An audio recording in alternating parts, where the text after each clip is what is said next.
5 things that I think are probably the most important things to consider. Where do you want to study? Who do you want to study with? What kind of academic experience do you want? Can you afford it? And is it worth it? So I'm going to cover each of those questions in this presentation today. And feel free to pop in questions at any time. I'm going to ask Alexandra to read any out to me if anybody asks something as I'm going, but I'm happy to be interrupted. I'm happy to take questions at the end as well. So whatever you think is most appropriate for you. All right, so where do you want to study? Lots of things to think about. So the academic environment itself, are you someone who is interested in studying in a campus that's a closed type of campus with buildings that face each other and a quad and its own social environment? Or are you somebody who prefers a law school or a university that is I say disjointed, that's not meant to be negative, but that is strung out more and integrated into a city? Similarly, are you interested in being part in a college town or in a big city? So again, I remind people that what you're choosing here is not where you want to work, not where you want to live the rest of your life. Your choice is where do you want to study? So part of that is where do you study best, right? What type of environment do you thrive in intellectually? So a college town, again, is one that's going to be more focused on academics, on the social environment of what's going on within the university. It's going to create more opportunities for you to serendipitously meet people, run into people, including not just your fellow students, but your professors as well, and have some of those unexpected conversations. Whereas a big city, at the end of the day, you will scatter and end up in different places. I actually lived in Washington, D.C. for 20 years before moving to Michigan, and it's a fantastic place. It's just a completely different academic environment, right? At the end of the day, students and faculty are scattering to three different states, well, a district in 2 states. Whereas in a place like Michigan, people walk 5 minutes away in their home. So again, you might like the distance and you might like the ability to be away, or you might prefer an environment where it's easy to come back to and leave from without a lot of stress. Similarly, once you arrive in the college, the place where you're having your law school, where your university or college is, what's the transportation like for you in that environment? So if it's a big city, is there a subway that you can get to that can get you where you need to be? What does it cost? How long does it take? Do you need to build extra time into your day for your commute? If it's in a college town, a smaller environment, are there buses that you can take back and forth? Is it a bikeable place? What's your actual day-to-day life going to be like as a human being moving around in the world? Similarly, do you want to be, when you're outside of the law school, do you want to be rubbing shoulders with tourists and more international type of people? Or do you prefer to be rubbing shoulders and bumping into people who are more typical Americans? So, I mean, in general, you might think about the coasts of the United States being more likely to be a place where you're going to have interactions with more internationally focused people, or I should say international people, like be they tourists, be they people from around the world who come to the U.S., versus if you are in a law school that's more centrally located in the United States, you're more likely to be interacting with what we would call, I guess, more traditional Americans, although there's obviously a lot of diversity as well. But that's something to think about as well. What else do you might want to think about? Oh, do you have the opportunity to live on campus? Or do you like that? Or do you have the opportunity to live off campus, and what does that look like, right? So at a place like Michigan, we do have our law school built on a quad. 2 sides of that are dorms, individual apartments. I should say dorms makes them sound not nearly as nice as they are, but individual apartments just for our law students, LLM students and JD students both, mixed in together. But you can also live off of campus in an apartment, in a house, in other campus housing as well. And that's a question to ask at any law school that you're considering. Do you want that sort of a communal greenhouse type of experience of living together with people in law school? or do you prefer to be able to scatter into different universities? I think the last thing to think about, and when you're thinking about where do you want to study, is your law school part of a big university, or is it part of a smaller university, or even a standalone college, right? And again, different strokes for different folks. Michigan, we're part of a big university, 40 to 50,000 people, with all the things that entails, 18 other schools and colleges, and big college sports. You might not care about college sports. You might not be interested, or you might not do well in an environment with 40 to 50,000 people. You might prefer a smaller place. So consider that as well when you're thinking about where do you want to study. All right, the next question is, who do you want to study with?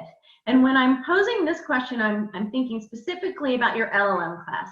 So who else is in your LLM class? So how big is the class? There are law schools out there with LLM programs that are about 300 to 500 students. There are LLM programs out there with students, of students in the single digits. So there's a lot of diversity in just the sheer number. The question then is, as well, is who are in those classes? What are those people like?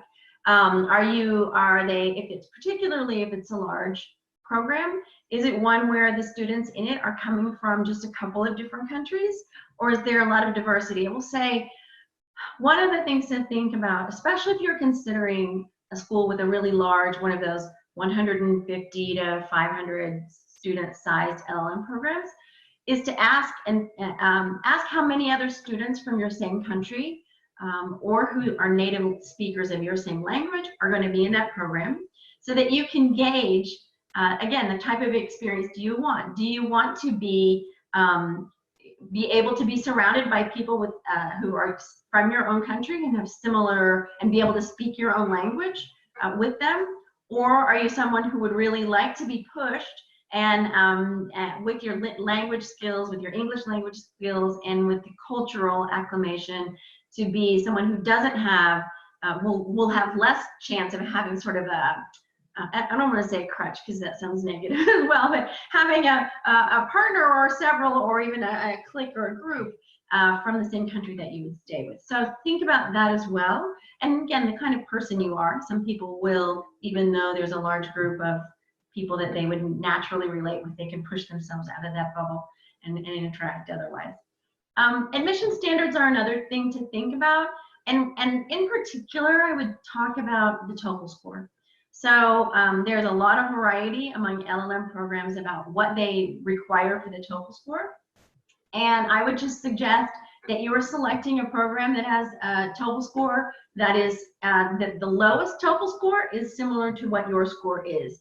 So if you are someone who's scoring 100 or 110 on the TOEFL score, you're just not going to get very much out of an LLM program where the low score is 80, because it's just a very different experience intellectually about the conversations that you can have. So I would just say try to gauge that you find a program that really fits where you are. You also might consider the type of law that the people in the program are interested in. So some programs will have a strong prevalence of public interest lawyers, or people who want to become law professors, or people who are like hard-charging corporate lawyers. And some programs will have a mix so that you get a diversity. Think about that. Again, some people do better in one situation and some do better in another. Age is another thing to think about. Some programs will have a lot of students directly out of law school, so they're 22, 23 with not very much experience. Other schools will have kind of a people in the sort of the middle of their career, most people that way, and some people have a really big variety. We actually have somebody in our LLM program this year who is 70 years old. That's very unusual. But you know, those types of having people who had a full career in law or a substantial career in law in the LLM program can actually enrich the experience for the students a lot. So I'm personally a fan of having a program that is quite diverse in age, but you might find you prefer something else, and just be aware that that is something that does vary quite a lot among the different U.S. law schools. And the other thing to think about is not all LLM programs are full-time programs, and not all LLM programs start at the same time. So I say that to say, if you are in an LLM program that has part-time students, and or if you're in an LLM program that allows students to start at any point during the year, so not everyone starts, say, in August or September. Some people can start in January, that type of thing. You have a more fluid sense of what your class is like, where as opposed to a class where everyone starts full-time, say in August or September, and you're all on the same arc of your educational path from beginning to end. You bond really well that way. So that's something to consider. Again, it will just give a different feel to the program. You might care about being part of a program that is one way or the other, might fit you better. All right, so that's who do you want to study with.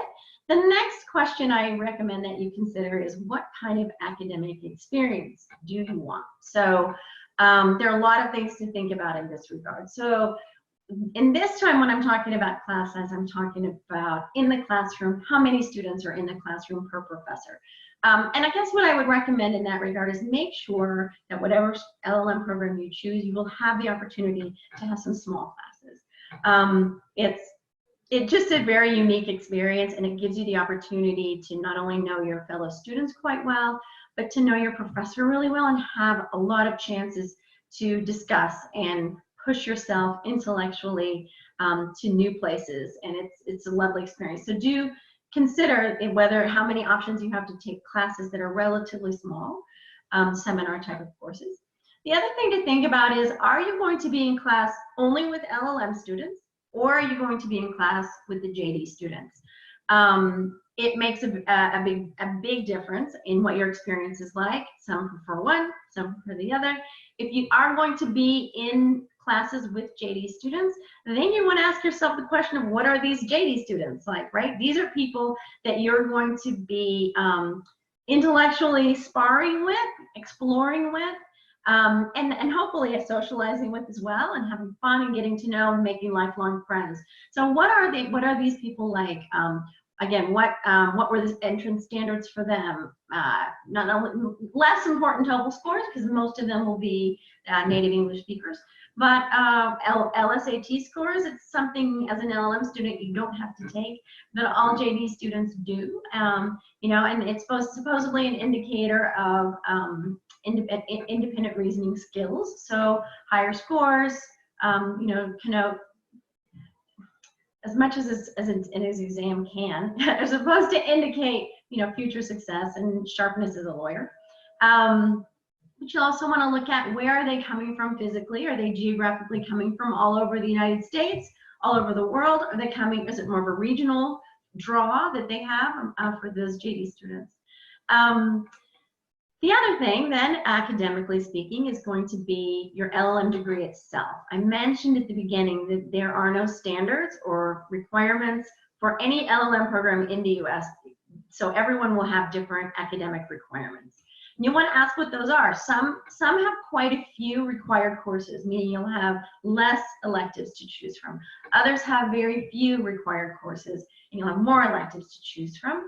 So find out, explore carefully what is required for the degree at the particular schools that you're considering.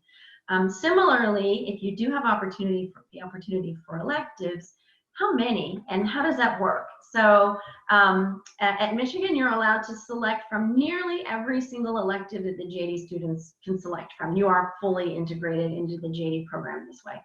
There are only a few that have some odd prerequisites that would make it really unusual or almost impossible for an LLM student to take. So that's great. You know, you have over 100 courses to choose from every semester. Sounds really great. The next question you need to ask, though, is, how is it that there are seats still available for me as an LLM student, especially that first semester, when I'm not even committing to your school until after all the JD students have selected their courses for the fall semester, right? So you don't want to be in a position where on paper it looks like you have all of these electives, but in reality, the seats are already taken and the class is already full and you can't get in them. So ask how the school deals with that. At Michigan, and I know at a couple other schools, not very many, but a few, people like me who are in charge of the LLM programs will sit down with the registrar and actually save seats in elective courses for our LLM students. We know you have only one bite at the apple, and we want to make sure you have a chance to get a really good one. So we want to make the opportunity for you to get the classes that you want as big an opportunity as possible for that. The other thing to think about is grading. Now, again, with such a wide variety of LLM programs, when it comes to the academic experience, there are a lot of different philosophies. Some schools are very intent on making sure that it's an academically rigorous program. Other schools will be more focused on perhaps the cultural experience, or the opportunity for international students to improve their legal English skills, or the opportunity to just engage with people from different cultures. So there are a lot of different focuses, and you'll see those reflected in the grading with the different schools do for their LLM programs. At Michigan, we're one of the schools that's considered to be very rigorous academically. We call it, you work hard and you play hard. So we don't want to stint you at all on stretching your brain while you're with us and holding you to very high standards. So in our LLM program, you will be integrated with the JD students, but you will also be graded anonymously just as if you are a JD student. So some schools, even though you're in with the JD students, they will take you out of the curve. You may have your own curve. You may just get pass-fail grades. It's very, it can really depend, but they will often not grade you anonymously alongside the JD students. So if you are really somebody who wants to see how you measure up with the best of the best law students in the US, a place like Michigan could be great for you. If you really are, I want to focus on other things, or you just don't want, you're not ready for that, or it's just not your thing, there are a lot of great programs out there, though, that you can come away with a very successful and happy LLM experience. So I don't want to be intimidating you in that way anyway. A couple of other things I'll mention. Exam time. Some schools will give the LLM students extra time on exams. Some give a lot, and some give it all semesters. Some give very little. We at Michigan, again, we really believe in our LLM students, that if we admit you, you can succeed here just as well as the JDs. So we actually will only give you a little bit of extra time during the first semester, and for most get none the second semester, because again, we really want to hold you to that standard. And trust me, they always do great. So couple other things to think about in the course selection in an LLM program is, do you have the opportunity to do independent research one-on-one with a law professor? It's a great opportunity for people who do have sort of a research question in mind, or an area of law that really lights them on fire. And so I would say, if you are one of those people, match yourself up with a professor at the law school you're thinking about going to. Make sure they have people in that area that are really experts, and that would be amenable to you actually working independently with them. There's some incredible outcomes when you get the opportunity to do that.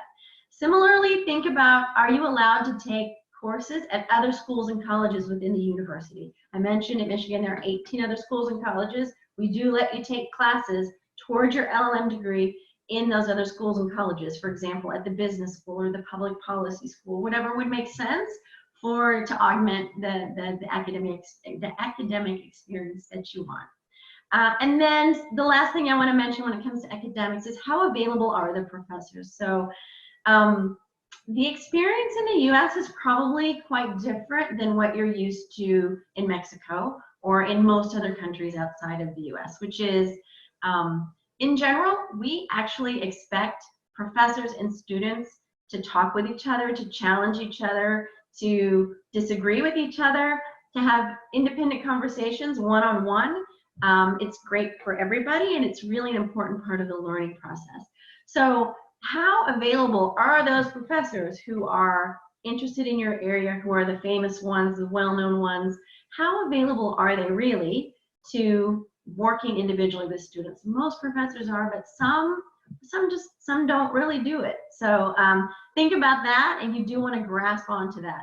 And another thing to maybe calculate into that is the fact that if you are at a school that is more in a college town or in a smaller environment, it's more likely that those professors will be available because they don't have to take the time to commute back and forth, and they're not leaving to go far away from the law school. They may be walking home, which means it's easier for them to walk back. So think about that as well. So that's the academic experience. The next question is the big one: can you afford it? And of course, the answer is no. Nobody can actually afford it. We know that education across the board in the U.S. is the most expensive in the world. And on one hand, we apologize. We know it's tough. We know it's really tough. On the other hand, I think you will be amazed at the resources that are available to you. In a lot of ways, you do kind of get what you pay for. Having said that, you still have to be able to physically have the dollars to pay for it. So some things to think about: scholarships. What scholarships are available? For the most part, most LLM programs do offer a fair amount of scholarships. They all do have their limits, of course, and so you'll want to inquire as to what the particular school offers, what are the standards for it, who decides, when are those decisions made, and do the best that you can for yourself when it comes to that. Loans can be an option. Also, double-edged sword, right? Who wants to owe money when you come out? But it might be a great investment. Think about that. There are there's at least one particular company that will offer loans to US LLM students if those LLM students are going to certain schools, top tier law schools. But you may also be able to get loans in your home country. I just know it's tricky because you have exchange rates to deal with and you don't have control over when those change and what those look like. So I just say consider those, but be cautious. Of course, you don't want to dig a hole for yourself. Another thing to think about, though, is work. What work are you allowed to do? What work is actually available for you to do during the year that you are an LLM student? So some schools will certainly have the opportunity for you to be a research assistant for a professor. They won't pay a lot, but they'll give you your weekend money for sure, and they will help ease the burden a little bit. What other opportunities are there? For most of you, if you're coming on an F1 visa, you will be restricted to working on campus 20 hours max. There are sometimes opportunities for LLM students to be what we call at Michigan graduate student instructors. I would never encourage anybody to do this your first semester. I would say in all cases, no matter what school you go to, if you can afford not to work the first semester, I highly recommend you not working the first semester. It's such a huge learning curve. There's a lot going on and your year goes so fast. 1 year flies by that if you are spending a lot of time focused elsewhere on working, you're gonna miss some of the really magical things that happen by just being present and being available, and you're gonna be a little less stressed.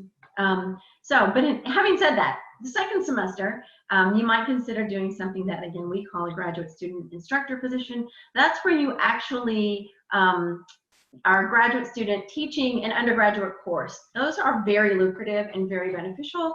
They can give you a full semester worth of no tuition and a stipend. The trick about them is they're not necessarily easy to get. Depends on what the need of the institution is that particular semester. We have had LLM students do it before, but not very many, partially because it is also another big commitment. And you have to find the right fit to be selected for the position. So I just put that out there to think about something like that as well.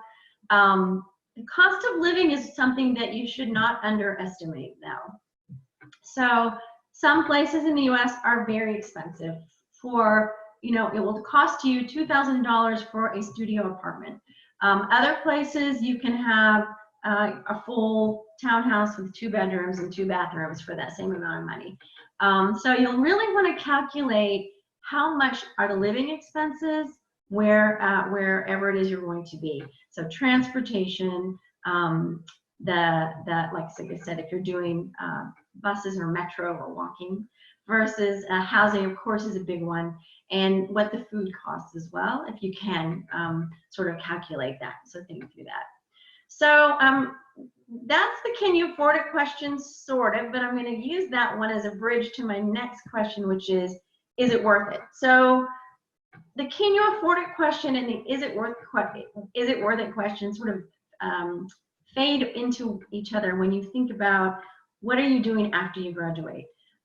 Do you have a job? Are you going to be able to find a job? So people come to LLM programs with a lot of different goals in mind. Some do want to stay and work in the US as a lawyer. Some want to, and some have to return to their home countries and work there. Some have to return to their home countries and work in the same position that they had when they left.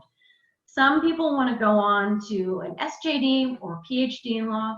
Some people will return to their home countries or go somewhere else in the world and work in an NGO, be a law professor. Some people want to go on to a JD program. So there's a lot of diversity even in LLM programs as to what a happy outcome is. But when you're marrying the worth it question with the how do you afford it question, if you calculate into what is it that you expect to do after you graduate, and will that help you have afforded it the year before? Now, I'm going to pause and talk about the work in the US piece, because I know that is something that is very attractive to a lot of people in a lot of ways. So as I'm sure you know, once you complete an LLM program in the US, you're allowed to stay for 1 year and do optional practical training, OPT, that's on your visa, so you don't need to get a new visa. And the dream for some people is to use that, finish the degree, work in the US during that 1 year at a law firm where the starting salary for the first year graduates from the JD program is $190,000 per year. So I get why everyone drools when they hear those numbers. And then the goal would be, of course, finish your 1 year OPT, and then hopefully they hire you on and you get to stay, right? There are LLM graduates for whom that happens. Wonderful. It is not an easy path. It is not a given that that will happen for you. So I don't want to set false expectations that just because you graduate from an LLM program anywhere in the US, that it's going to be, you're going to waltz right into $190,000 a year, a job in the US at a law firm, and you're going to be set for life. Again, it can happen. It does happen. But it takes a lot of work during the year to make that happen. And you got to have a lot of good people to work with to make that happen. So if that is a goal for you, I would inquire at the law school that you're going to about what kind of outcomes do they have in that regard? What kind of support do they provide for their LLM students to find jobs in the US, at least during the OPT year, not necessarily permanent forever job. But that's one thing to think about. And similarly, when we talk about what people are doing after they graduate, it's not just perhaps the job that they go to, it's the level of satisfaction, how happy they are they where they wanted to be? You might also consider how many of those people who graduated, who took the New York bar, actually passed it. So most LLM graduates, you can follow a course of study at almost every US law school in most any program and come out with an LLM degree that will qualify you to take the New York bar exam.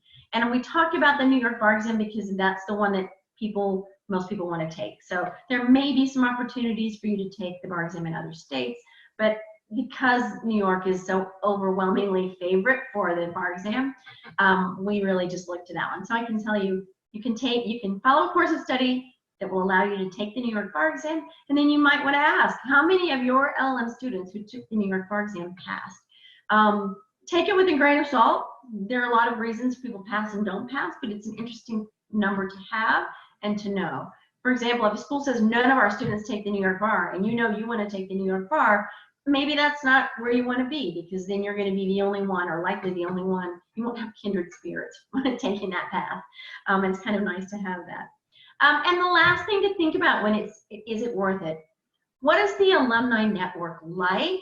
How strong are the connections that you make to your fellow students during the year that you're at your LLM program? The picture you see on the screen right now is actually in my house.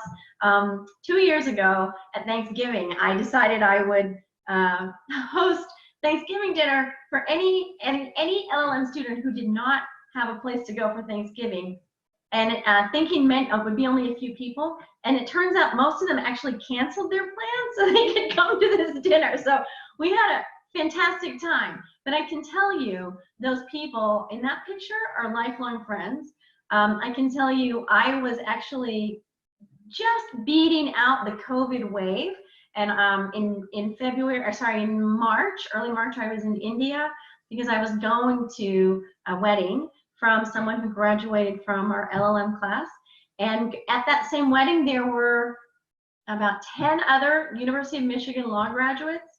He was an LLM grad. There were LLM grads and JD grads who had come from all over the world to come to this guy's wedding, not just because, and he invited them because he liked them. They liked him enough that they went to the time and expense and effort to travel all the way to India for his wedding. So that's not uncommon in programs where there is the opportunity to really connect deeply with people, with humans, and people who are similarly situated with related goals and interests that you have. So think about that. That's not the case at all schools. I personally have worked at other law schools. I attended a different law school, and I have a different feeling about each one of them, about how I feel about the alumni network, and how generous I feel about giving back to them based on what my experience was like there. So there is a lot of variety about the culture of an institution. So I would say think about that as well if you really are desiring to have a global network of really amazing international lawyers after you graduate from an LLM program. Think about what are the things that will have to go on during that year that will allow you to have that when you are done. So those are all the questions. I told Alexandra that I would indulge the privilege of having given this presentation to do one slide just on Michigan. So I'm going to keep it relatively short, but first we do a geography lesson. So Michigan is the state in red there in the United States. It's considered part of the Midwest, although really if you look at it, it's really more towards the north. It's kind of in the middle-ish, but we call it the Midwest. There's a, sorry, the second map is a close-up of that. You can see Ann Arbor is we are in a college town, so Ann Arbor is the college town we are in. It is towards the southern part of the state. We call the state a mitten. You can see what it looks like there. So we're in the bottom part of the mitten. About 30 minutes drive straight east from Ann Arbor is the Detroit International Airport, so it's super easy to get in and out from anywhere in the world you want to be. About 15 minutes further on from that, so about 45 minutes to the east, is the city of Detroit, which is actually a very interesting city to see as it rejuvenates from near bankruptcy, from a lot of challenges that it had back in 2008. But to see it now again growing, it's the heart of a lot of industries, certainly the automobile industry in the United States. So Chrysler, Fiat, and Ford are all located there. So there's a lot of industry and innovation going on with self-driving cars, and there's a lot of excitement. A little more on the geography. So stand again in Ann Arbor, head about 4 hours in a car or a train to the west, and you hit Chicago. Head about 4 hours the other direction to the east, and you would hit Toronto, Canada. So that gives you some sense of the geography. We're surrounded by 4 of the 5 Great Lakes. Quite a beautiful state with a lot of fresh air. We have a river that goes through town you can kayak on, things like that. It's quite lovely. I will now refer to the picture that has the snow in it. Yes, we have all 4 seasons. That's actually a real picture that was taken last year, the first snow of the year. So you can see the leaves were turning and falling. This beautiful snow started. If you haven't had the experience of snow, you will love it. Remember, you only have to be here for 1 year, so if you're not a cold weather person, it doesn't last that long. You have fireplaces and all those things, and then you graduate, and then away you go. And then the last thing is, I mentioned being part of a big university. Michigan Law School definitely is. That is a football stadium, of course, American football, not soccer, not what you might call football. It is the second largest sports stadium in the world. It seats 120,000 people. And every weekend that there is a football game, it is packed. So that is one of the cultural experiences that you would have if you came to a place like Michigan. You do not need to understand the game. You just need to enjoy watching humanity because they do some crazy things and it's very entertaining. But that's my overview of where the University of Michigan is located. The law school is in the center of the university. I think it's a fantastic place. But more importantly, I hope I've shared with you today an overview of all of the diversity that is offered in LLM programs across the United States, and some of the things that you might think about as you find the LLM program that's right for you. So I'm happy to take any questions. Oh, actually, I think, yes, okay. That email address there actually goes to our admissions office, but we work together quite closely.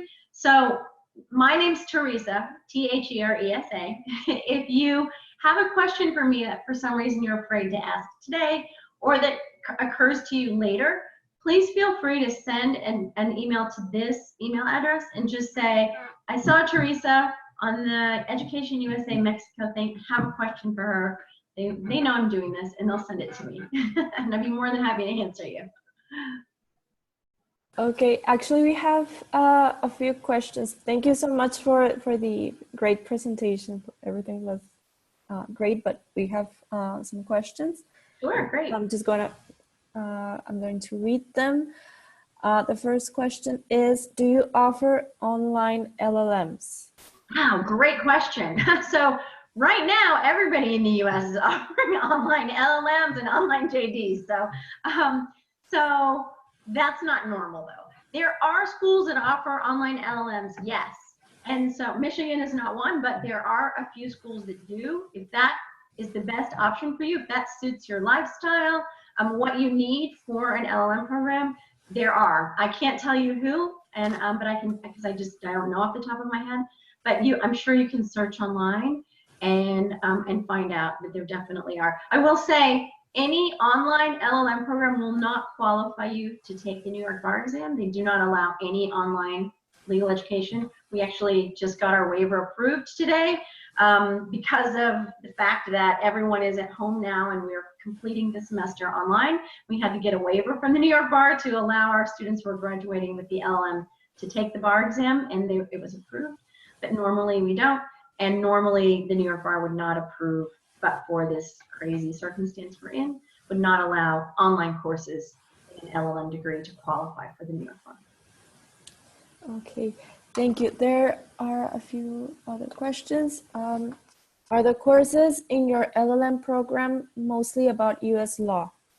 Oh, also a really great question. So it depends on the school. So some schools will have an LLM program that is really a US law LLM, and that's the point, and those are the classes you would have to choose from. Some schools will have LLMs that are focused on a particular topic, like I know in Nevada, there's an LLM program in like gaming law, because as you can imagine, that's where all the casinos are. So you would just be taking courses focused on a particular subject matter. If an LLM program is a general LLM, that's like Michigan's, there's certainly several other schools that offer a general LLM. Typically, you can choose as you like. So, but you need to ask those questions really, again, like what courses are required and what electives can I actually choose from? So in a truly general LLM program that allows you the flexibility to select among all the courses offered, you could actually tailor the course to have the experience you wanted. You could take US courses as you like, as many as you like, or you could take international comparative foreign law courses as much as you like as well. At Michigan, we are that model. You can tailor it as you like. The only requirement we have is that you take a course in US constitutional law. Most schools, probably every school, has a requirement very similar to that.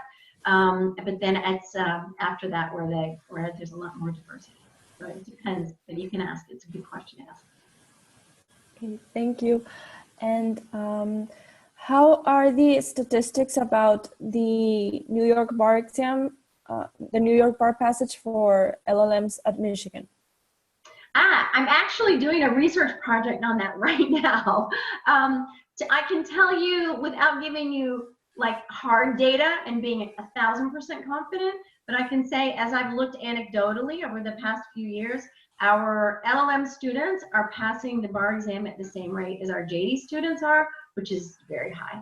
So I'm not concerned, but I am doing a statistical follow-up of the entire last 5 years of all of our LLM grads to measure several things, and one of them is bar pass rate. Other is the types of jobs that they're doing, but again, sort of gauging that to what it is they wanted to do. They don't, the trick with an LLM program is not everybody wants to do the same thing at the end of the day.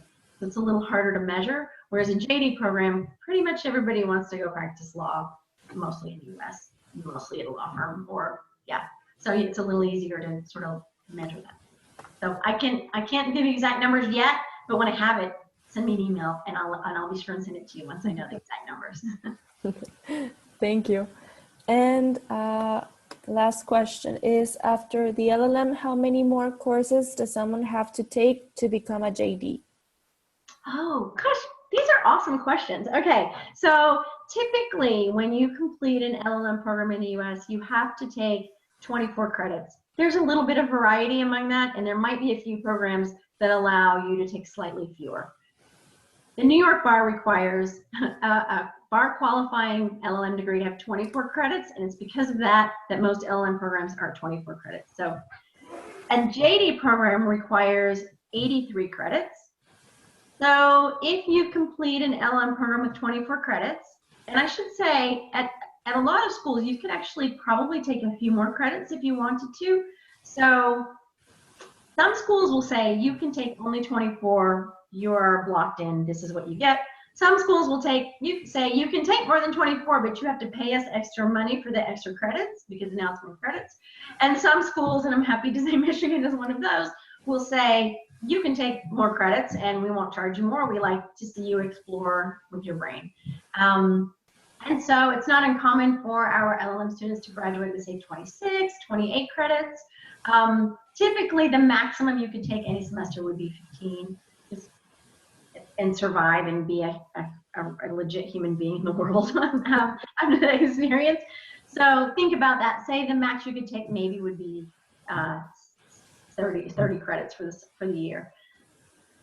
Okay. But aside from counting credits, if you were to go do your LLM year, some schools will let you transfer into their JD program. Some schools will let you transfer from someone else's JD program into theirs.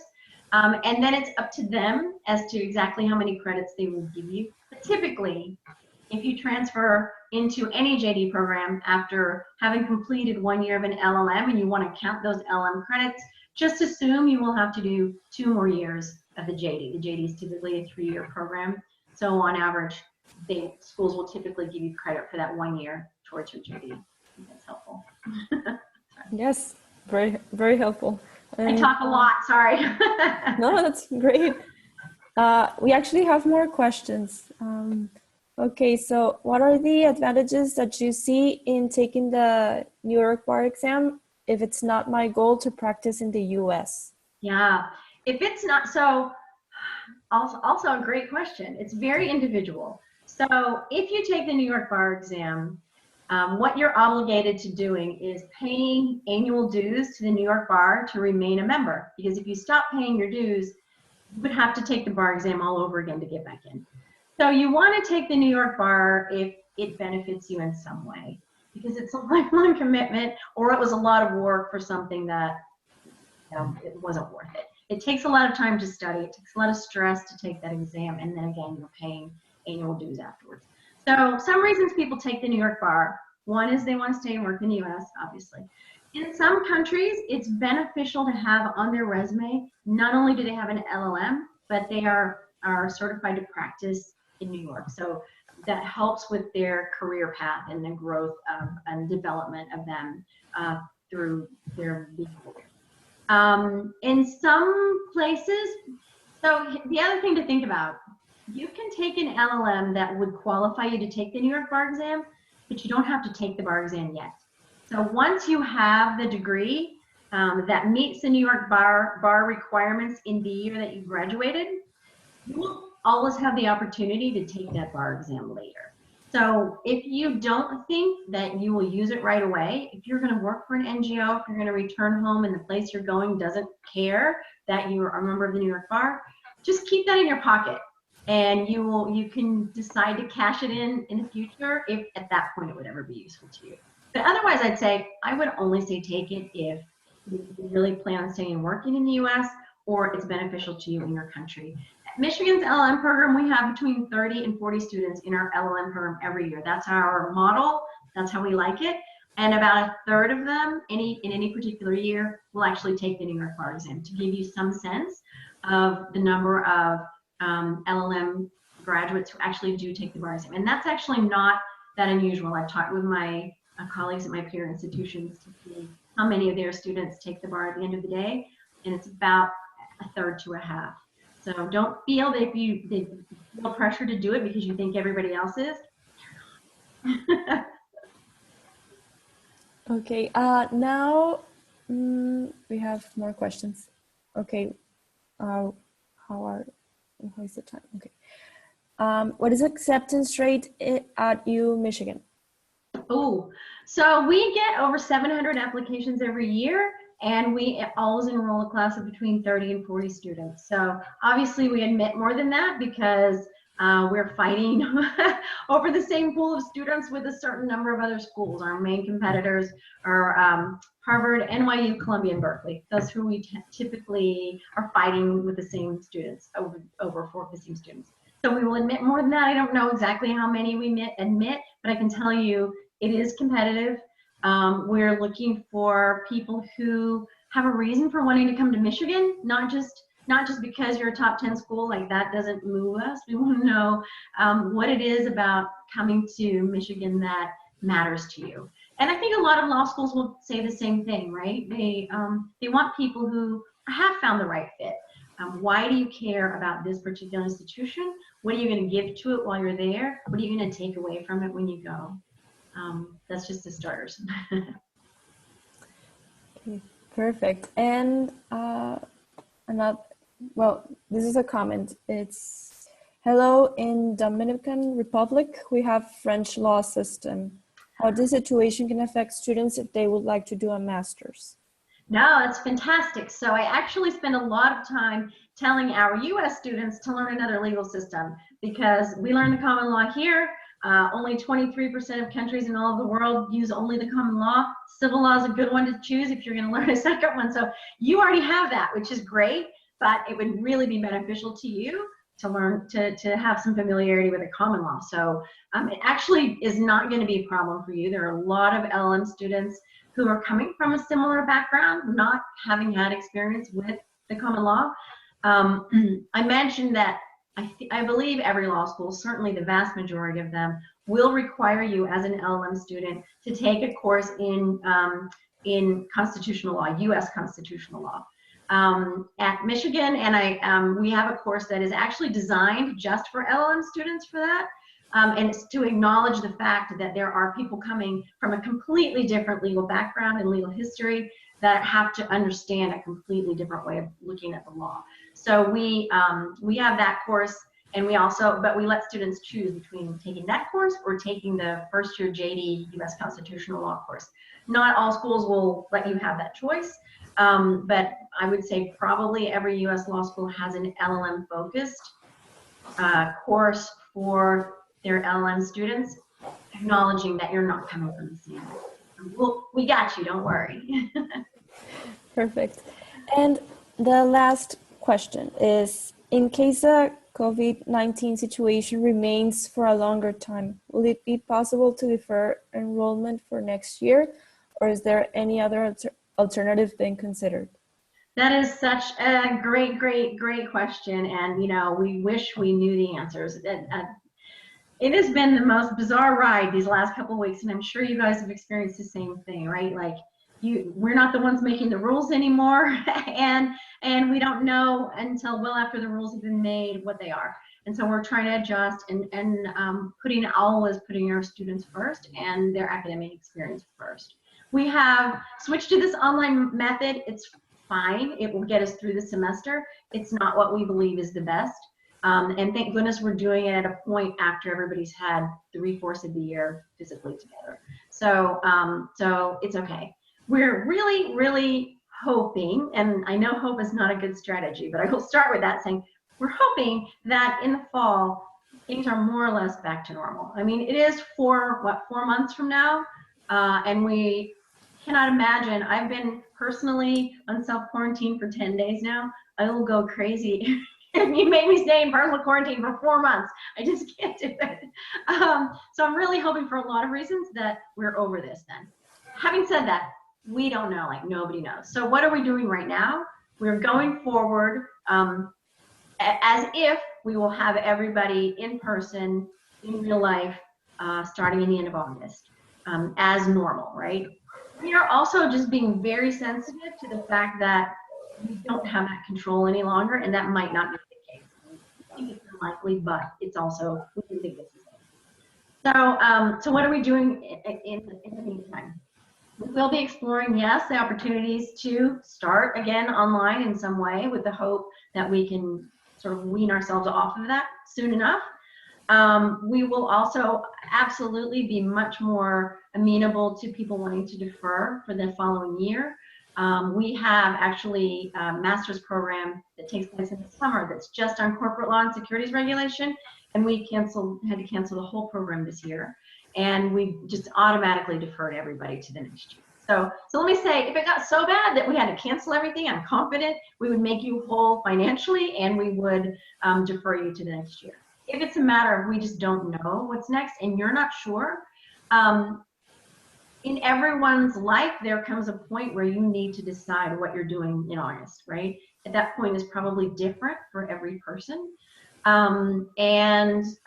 We will be certainly understandable as those decisions have to be made, and we'll work with you as much as we can. I mean, we also realize that even getting visas could be a challenge now. We just, like those things we don't know.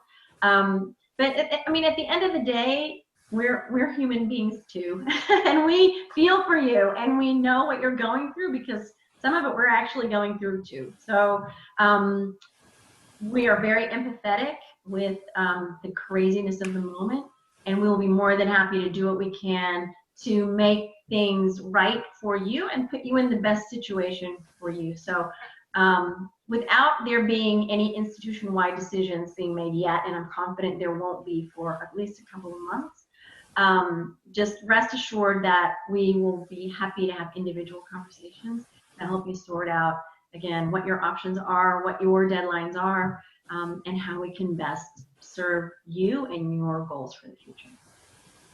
Well, thank you so much. Yeah. Did I cover all the questions? I think so. Does anyone have any other questions?